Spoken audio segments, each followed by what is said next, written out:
2019년 한국 교회와 한국 사회는 초갈등 사회의 단면을 보여주며 다양한 문제를 표출했다. 그리고 갈등 봉합의 과제를 안고 시작한 2020년.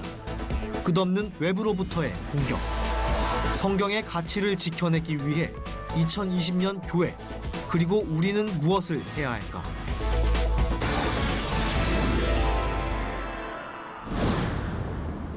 그 시대적 흐름이 이제 요즘 우리 시대는 저출산 시대잖아요. 네, 그렇죠. 아기 안 낳아요. 그래서 제가 양평 이렇게 가다 보면 양평은 아기 4명 낳으면 4천만 원을 주더라고요. 예. 그래서 야, 양평 가서 아기 낳아야 되겠다. 네. 그런 생각도 했는데 네. 그 저출산, 뭐 혼족, 또 미디어 시대의 그 어떤 그 우울증, 외로움 이런 것들이 이제 그 굉장히 다양하게 어떤 사람들의 정서적인 문제가 심각하게 이제 문제가 되는 것 같은데 이런 시대에 우리가 교회는 어떤 준비가 좀 필요할 것 같아요? 그러니까 이제 저도 중소도시에서 이제 조그만 교회를 목회하고 있습니다. 네. 네. 그런데 이제 저희 교회 앞에 그 110년 된 초등학교가 있습니다. 아, 이제 그 학교가 전에는 한참 아이들이 많을 때 한 2,000명이 넘었었어요. 근데 지금은 100여 명밖에 안 됩니다. 그러니까 이제 그 정도로 우리 사회가 저출산 그런 시대가 됐고 또 지금 우리나라가 이제 1.0명이 안 되지 않습니까? 그렇죠. 출산율이. 네. 근데 이제 보통 그 인류학자나 이런 분들 얘기 들어보면 한 공동체나 국가와 운명체가 계속 존속하려면은 적어도 출산율이 2.2명은 돼야 된다.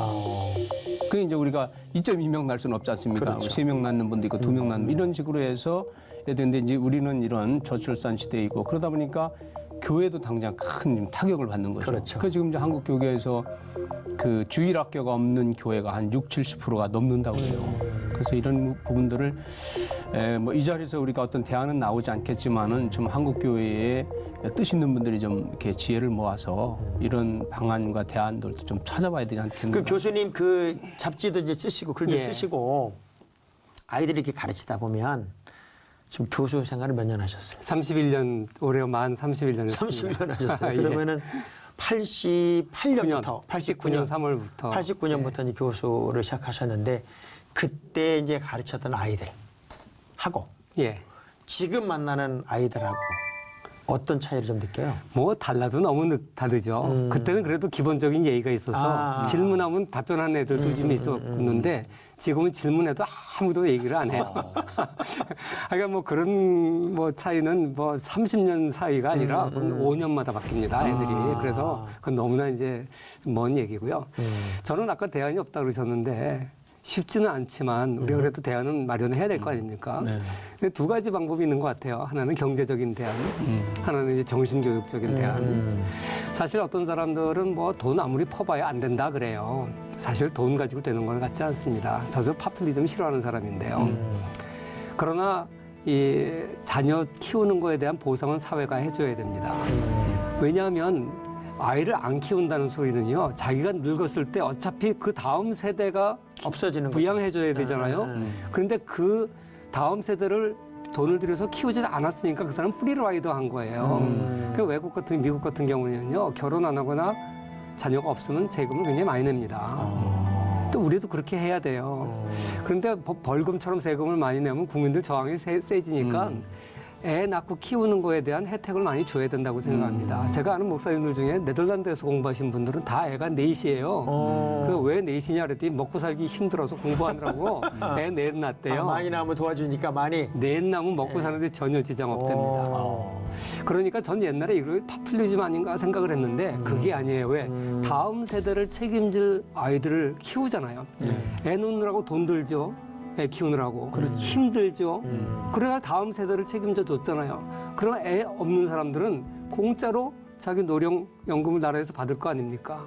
그러니까 저는 그 사람들 프리라이더라고 생각하고 애 많이 놓는 사람들한테 저는 지금보다 더 파격적으로 지원해주고 교육비 지원해주고 그래서 많은 사람들이 애를 놓을 수 있도록 해줘야 된다고 생각해요. 근데 그게 이제 경제적인 측면이고. 그렇죠. 근데 이것만 가지고 안 돼요. 지금 프랑스 같은데 우리처럼 굉장히 출산율이 낮았잖아요. 지금 다시 올라갔어요. 근데 왜 올라갔나 보니까 이슬람 교도들 때문에 올라갔습니다. 기독교인들은 여전히 안 났는데 이슬람들은 5명, 6명 막 났는데. 그래서 이슬람 시키자는 거예요. 그러니까요. 거기다 부인 4까지 둘 수 있잖아요. 야, 이거 지금 얘기 제가 정신 바짝 나는데요. 우리 하나님이 주신 첫 번째 복이 예. 생육의 복이에요. 그렇죠. 예, 예. 그죠? 우리 방송 보시는 우리 기독교인들이요, 이슬람에 치면 안 됩니다. 이제부터 4명 이상입니다. 4명 이상. 저는 셋 났습니다. 4명 이상 나셔야 되고. 그럼 이제 우리 기독교는 이제 그 사회적 이런 흐름에 그냥 같이 따라가야 될 거냐, 아니면 그 원초적인 본질로 다시 돌아갈 거냐 하는 부분이 되게 중요할 것 같아요. 그렇죠. 어느 게 맞는 것 같아요, 목사님? 저는 생각에 뭐 어떤 결과나 이제 현상에 대한 것은 이제 우리가 계속 연구하면서 나가는 문제겠지만은 어쨌든 우리 안에 이런 어떤 위기나 어려움이 왔을 때는 가장 기본적인 것을 우리가 다시 돌아봐야 되고 그리고 그 가치관이나 이런 것을 지켜가는 노력들을 우리 안에서 더 많이 해야 그러니까 본질로 돌아간다고 하는 게 사실은 우리가 힘들고 어려울 때, 막 세상이 참 싫어질 때 돌아갈 고향에 있는 거 아닐까요? 예. 예, 그래서 저는 교회는 늘 복음의 본질, 원론으로 돌아가는 게 좋지 않을까 하는 생각을 하는데 우리 교수님은 어떠세요? 예, 그 본질로 돌아간다는 거 다 맞는 답인데 그 인센티브도 아주 중요해요. 그렇지만 사람들한테 애를 낳는 문제는 내가 이게 나한테 유익이 된다 아닌다의 문제가 아니라 이건 근본적인 하나님의 명령이다. 그렇죠. 그리고 사회 존속을 위해서는 이건 반드시 해야 된다. 이런 식으로 그 정신 교육을 강조해야 돼요. 그런데 지금 그게 안 되고 있는 게 문제죠. 기독교 정신이 약화되죠. 유교 정신도 이제 약화됐죠. 대안은 없어요. 대안은 쾌락주의예요. 그렇죠. 내 한 세대 잘 먹고 잘 살면 그만이다. 다음 세대 내가 알 거 뭐 있냐. 이런 정신, 이걸 기독교적으로 고쳐내는 것.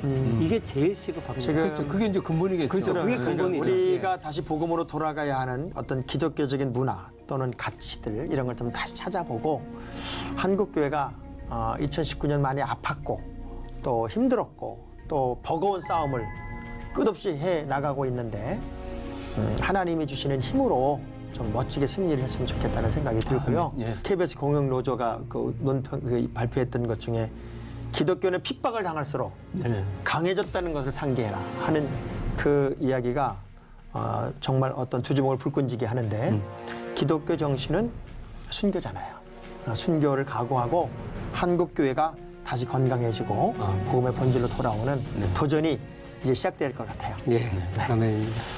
제가 제일 좋아하는 해가 2020년도입니다. 왜요? 2020년도는 20 두 번이잖아요. 복을 봐도 더블로 받을 것 같고, 그리고 글쓰기도 참 편해요. 2020. 그리고 말하기도 편하고. 네. 비전 2020도 네, 그런 거 참 많이 있었거든요. 예. 그래서 저는 이제 저희 교회는 2020년도 표가 새로움에 도전해라.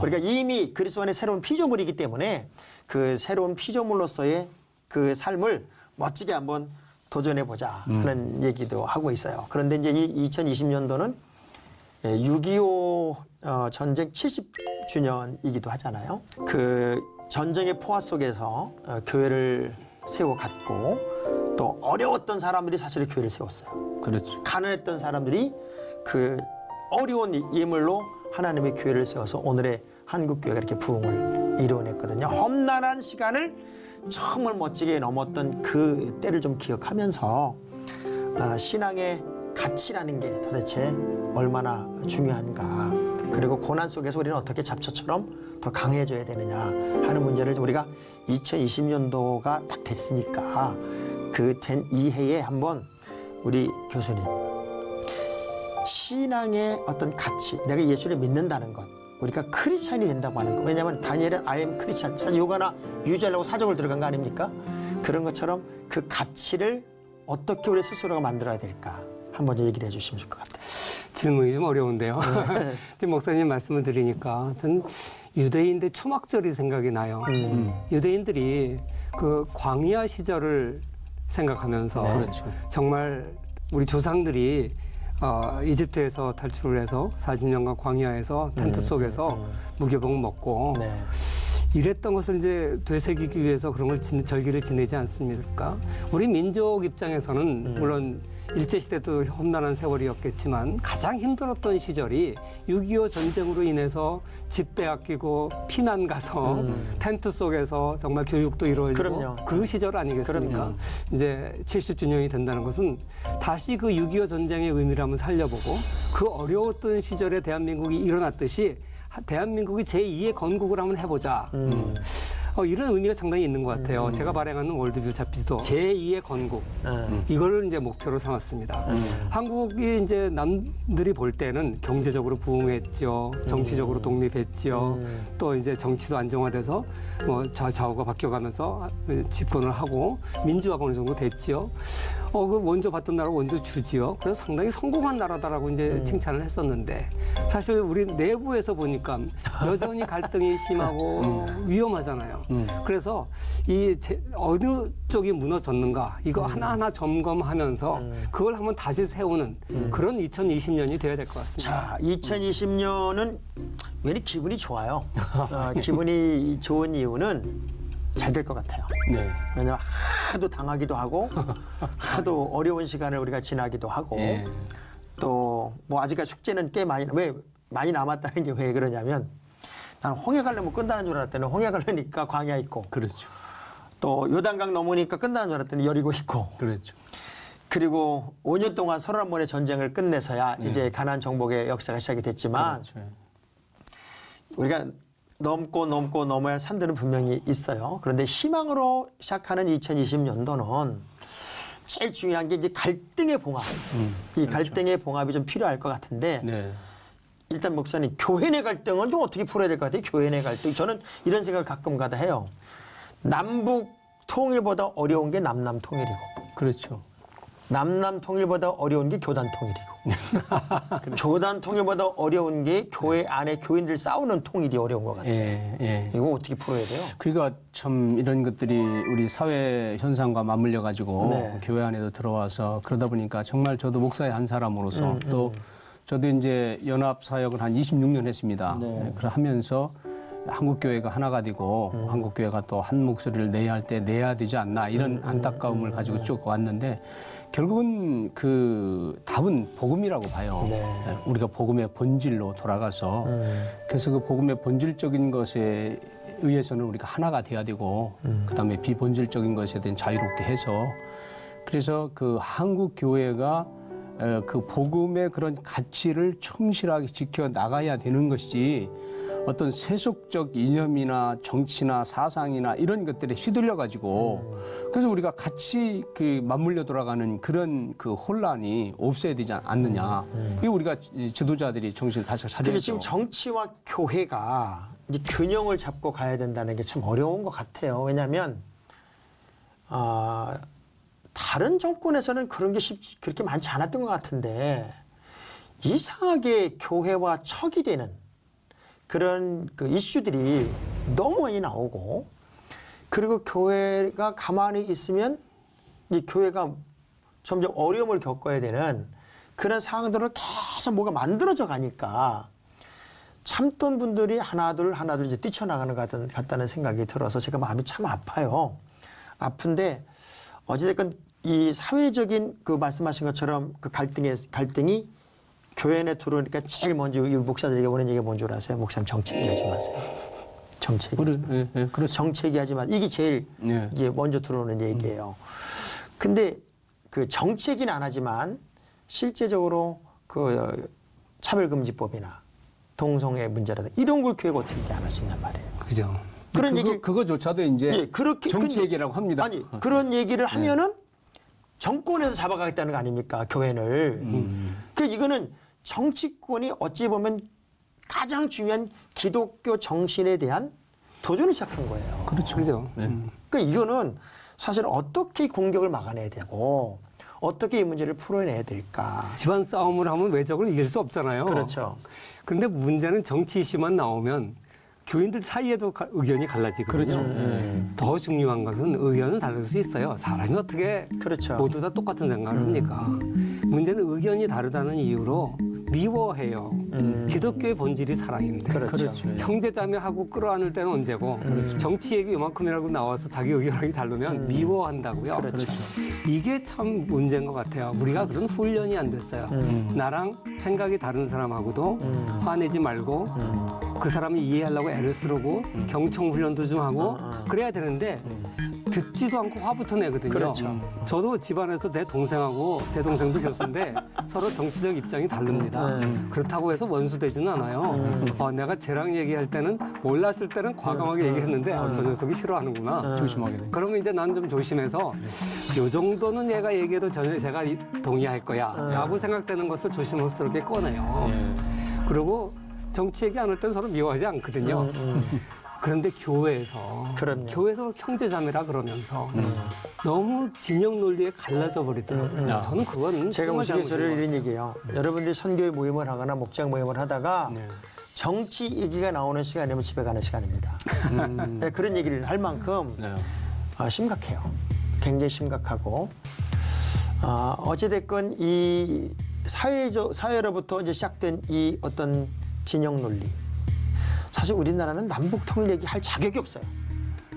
그리고 남북 통일에 관한 이런저런 그 논리를 펼 자격 자체가 없는 나라예요. 왜냐하면 지금 나라가 두 쪽으로 딱 반으로 갈라졌는데요. 맞아요. 지금 이게 남남 갈등이 남북 갈등보다 더 무서워요, 지금. 이런데 이게 이제 교회까지 들어와 버리면 이 교회는 정말 심각해지는 거죠. 심각해지는데 더 문제는 이제 그런 부분들이 이제 기독교를 공격하는 집단과 내부적인 어떤 부정적 세력이 손을 잡을 경우 한국 교회는 정말 어려워지는 거죠. 2020년도는 우리들이 좀 작은 이야기지만 이런 기독교를 공격하는 거, 또 외부적인 그 안티에 대해서 어떤 방식이 좀 좋을까 하는 이야기를 좀. 근데 저는 이제 우선은 교회를 그 외부에서 도전하고 도발해 오는 그 공격의 이유가 뭐냐 이런 것들을 먼저 우리가 좀 파악할 필요가 있을 것 같아요. 왜냐하면 대부분의 그런 그 목사님들 뭐 다 목회하시고 바쁘시고 힘드시고 또 신경 쓸 겨를이 없으니까 그러니까 이제 그런 부분에 대한 것을 우선 우리가 모른다는 거예요. 그러니까 외부에서 우리를 공격해오는 그 부분이 뭐냐? 아까 이제 목사님 말씀 이슬람도 있을 것이고 뭐 여러 가지 국가적인 법이나 제도나 뭐 조례나 뭐 여러 가지 그런 것들이 있을 것이고 근데 그런 것들에 대한 것을 우리가 뭐 전문가적 입장을 가지고 있지 않다면 모르겠죠. 근데 우선은 그것을 우리가 찾아내서 그래서 우리 교회한테 그것을 알려주고 그다음에 두 번째는 이런 문제에 있어서 한국 교회가 하나 되려고 하는 노력을 해야 된다. 그러니까 이쪽에서 이런 말하면 저쪽에서 저런 말하고 딴소리 하고 그러니까 이제 외부에서 볼 때도 기독교는 이게 무슨 기독교는 단합이 안 되고 뭐가 이게 아무렇게 대해도 되는구나 뭐 이런 맞아요. 식으로 그거예요. 그게 우리가 만든다는 거죠. 근데 그걸 우리가 이제 지향을 해야 되는 것이고 그다음에 세 번째 제가 말씀드리고 싶은 것은 우리 교수님과 같은 이제 그 이 현장에 있으면서 기독교인들 가운데 전문인들 있지 않습니까? 뭐 교수님이고 언론인이고 여러 그런 분들이 있는데 그런 분들을 우리가 세워드리는 역할을 하는 거예요. 그래서 그분들이 있는 곳에서 이런 기독교의 가치관과 이런 것들을 그분들이 세워갈 수 있도록 그리고 왜냐하면 이제 목사님이나 누가 우리 기독교 지도자가 나서서 말하면 그건 목사님이니까 그렇게 말하는 거예요. 이렇게 본단 말이죠. 그러니까 우리 기독교인들 가운데 전문가들을 발굴해서 그분들이 분야에서 근데 이제 물론 외부적으로 들어오는 문제 때문에 이제 교회 내 어떤 갈등의 요소도 많지만 사실은 교회 안에서 싸움이 너무 많아요. 교회 안에서. 사실 우리 욕먹는 이유는 두 가지예요. 우리가 잘못해서 욕먹고 그렇죠. 그런 것도 있고 또 어둠의 세력은 빛의 세력을 싫어하잖아요. 싫어하죠. 그러니까 욕먹는 것도 있고 두 가지가 다 있는데 이 두 번째 외부에 넌 크리스찬들이 욕할 때는 우리 크리스찬들이 단결해서 좀 저항을 했으면 좋겠는데 오히려 저쪽 편이 되는데 침묵이라도 하든지 침묵이라도 하든지 그냥 같이 나서서 이렇게 막 하는 식으로 하지 말고 이쪽에서 말하면 이쪽에서 조용히 있어줘서 그래서 우리는 잠정적으로 동조한다 뭐 이런 의사라도 표시해주면 그게 좋을 것 같아요. 그렇죠. 그리고 교회 내부에서 잘못해가지고 욕을 먹을 때는 그 개혁은 한다는 취지에서 그 얘기는 해야죠. 잘못을 다 덮어놓으면 중세교회처럼 되면 어떡합니까? 그래서 저는 교회 내부에서 개혁도 분명히 있어야 돼요. 그런데 문제는 자식을 때릴 수 있는 자격을 왜 부모한테만 줍니까? 부모는 자식을 때리면 자기가 맞는 것보다 더 아프거든요. 교인이 교인을 때릴 때는 자기가 더 아파할 정도로 그런 사랑을 가진 사람만이 때릴 수 있는 거예요. 그런데 그럴 자격도 없는 사람들이 그렇지. 비신 크리스찬들이 교회를 때릴 때보다 더 쾌감을 느끼면서 교회를 비판하니까 문제인 거죠. 자기 의에 사로잡혀서 맞아요. 교회를 욕하는 그런 게 좀 없어졌으면 좋겠어요. 우리가 성경을 보다 보면은 디오드레베라는 사람이 나와요. 네. 디오드레베라는 사람이 나오는데 이 사람이 뭐냐? 으뜸되기 좋아하는 사람이에요. 교회 안에. 교회는 으뜸되기 좋아하는 나 알아달라. 안 알아주면 못 견뎌. 그래서 이제 그런 사람들이 이제 어른이 돼버리면 다 갈등이 돼요. 그래서 어찌됐건 이 교회는 하나가 되어 부흥합니다. 그렇죠. 그리고 2020년도는 이렇게 마치 이렇게 서로 이렇게 동글동글 이렇게 헤엄쳐가는 것 같은 그런 그림이 그려지잖아요. 네. 그런 것처럼 좀 우리 모든 크리스찬들이 그만 싸우고 또 그만 서로 비판하고 교회는 복음적인 어떤 가치관을 지키기 위해서 성경의 말씀 원리를 지키기 위해서 목숨을 거는 기관. 그냥 어떤 감정으로가 아니라 그런 이 문제에 대해서 성경은 뭐라고 얘기하고 있느냐 하는 문제를 좀 찾아내서 네. 성경의 가치, 말씀의 가치를 지키기 위해서 좀 도전하고 목숨 걸고 싸우는 그리고 그 승리를 좀 세상에 알리는 그런 한 해를 좀 살면 얼마나 좋을까 하는 생각도 들고요. 기독교의 가치는 기독교의 정신은 훼손되면 안 됩니다. 그리고 우리는 I am Christian, 나는 그리스도인입니다라는 것에 대한 목숨 건 자부심을 가지고 세상의 빛으로 소금으로 살아야 되지 않을까 하는 생각을 해보게 됩니다. 2019년을 보내고 2020년 이제 새해를 맞습니다. 모든 것이 감사하지만 또 한편으로는 아쉬운 점도 있습니다. 이 아쉬움 속엔 더 기도하고 더 말씀 읽고 더 섬기고 더 사랑하지 못한 것만 있었으면 참 좋겠습니다. 그래서 내년에는 우리 모두가 조금 더 많은 사랑으로 살아갈 수 있기를 바라고요. 새해를 시작하는 시청자 여러분 가정에 우리 주님의 축복과 은혜와 사랑이 흘러넘쳐서 그 넘침이 이웃들에게 전해지는 특별한 한 해가 되었으면 좋겠습니다. 지금까지 시청해 주신 여러분 고맙습니다. 감사합니다. 감사합니다.